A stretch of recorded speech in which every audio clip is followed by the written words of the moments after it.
This is not about freedom or personal choice. We've been patient, but our patience is wearing thin, and your refusal has cost all of us. Get vaccinated. That was President Biden scolding average Americans for not getting vaccinated. But apparently, A-list celebrities get different treatment. Rapper Nicki Minaj claiming she got an invite to the White House after her tweets about the COVID vaccine. The Biden administration pushing back, saying they only offered a phone call to clear up any misconceptions or hesitancy she had. But Minaj insists the White House wanted her to come in person. And Julie, regardless, what we're getting is a clear delineation, right? That if you are an ordinary American that has legitimate questions about the vaccine, you are literally a murderer and there's a war being waged against you. But if you are a celebrity, then they will engage with you and answer your questions. Yeah, I mean, the mere fact that she makes a stupid statement about her cousin's male anatomy that apparently didn't bode so well with the, I mean, he ended up impotent essentially from COVID vaccine. Whether that is true or not, I'm going to go with false. The fact that the president actually entertained this is a joke because, you know, Hollywood thinks that they rule the roost when it comes to all things politics. So then when a dumb celebrity says something so stupid, for the president to actually humor her and actually invite her to join him on a phone call, it just sort of goes to show that obviously they believe that Hollywood has some sort of say in what the rest of the country thinks, because I personally don't allow celebrities to tell me how to feel or think. But I guess the White House does. And Kaylee, so according to Biden, we are, as our fellow Americans, we're supposed to be angry, quote, at the unvaxxed. And yet here, to Julie's point, if you're a celebrity, then you get a phone call. Yes, and look, the White House puts a lot of stock in celebrities and social media stars. Remember that social media star, I don't even know his name, who they invited to the White House days before Afghanistan collapsed, and he was essentially allowed to run around the press secretary's offices. So really interesting to see how much stock they put in celebrities. You get a different treatment. We'll invite you to the White House. Let me put a marker down and say I believe Nicki Minaj, not the lying Biden White House. Nicki Minaj, why would she lie about being invited to the White House to talk to Dr. Fauci? There would be no reason for her to do that. But you're right, we'll invite her to the White House, we'll cozy up to her. But you average Americans who haven't gotten vaccinated, here's what we will say about you. We've got to shake people at this point and say, come on now. We tried voluntary. For the vast majority of you who've gotten vaccinated, I understand your anger at those who haven't gotten vaccinated. If you break the rules, be prepared to pay. And this was the day before Cedric Richmond, Emily, went out on MSNBC, or no, it was CNN rather, and he said, if you're a governor who loves freedom, I'm going to run you down. Biden's going to run you down. This is how the average Americans get treated.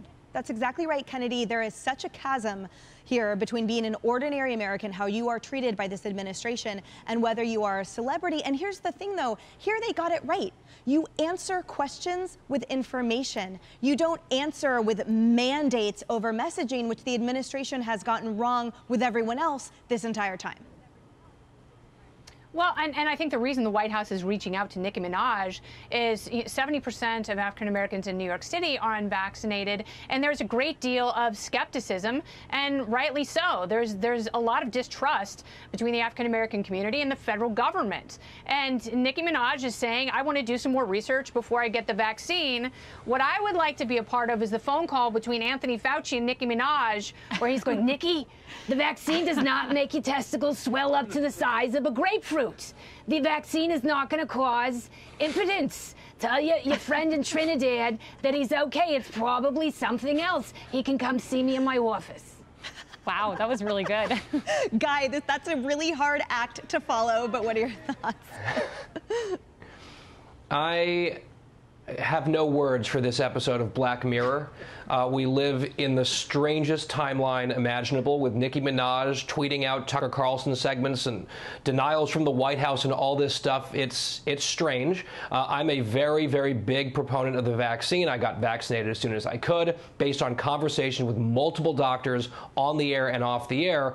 But I think, and Kennedy hinted at this as well, part of what is useful about this conversation and this bizarre sideshow, and it's a bit surreal with Nicki Minaj, is I know that there's a lot of people in the media and sort of the elite class who want to believe and want to insist that all vaccine skepticism or hesitancy comes from red baseball hat wearing Trump supporters, and they're the bad people, and therefore let's treat them as such. Nicki Minaj is not that, right? And the many, many supporters and fans of hers who are listening to her on this, many of them fall into very different demographics. And I think overall, whatever your approach is going to be on this, if there are people who genuinely want to ask questions, I agree with Emily, the solution is to answer those questions and deal with them, with those people one-on-one or en masse, because it's not just a sliver of the country that you can put into a specific political box that has these questions. And I think that's been one of the mistakes of the approach here, because it comes back to politics rather than persuasion or science. That's right. I love Nicki Minaj, and she has questions and she's getting answers that she is seeking. And the condescension, though, that we've been getting from moment one from the media and this administration for ordinary Americans that have questions seems to have been evaporated when dealing with a celebrity. Hi, everyone. I'm Brian Kilmeade. I want you to do me a favor. I want you to click to subscribe to the Fox News YouTube page. This is the only way that I know for sure that you're not going to miss any great commentary, any great news bites, any great interviews coming your way on Fox. You can get it all here on YouTube. So subscribe right now.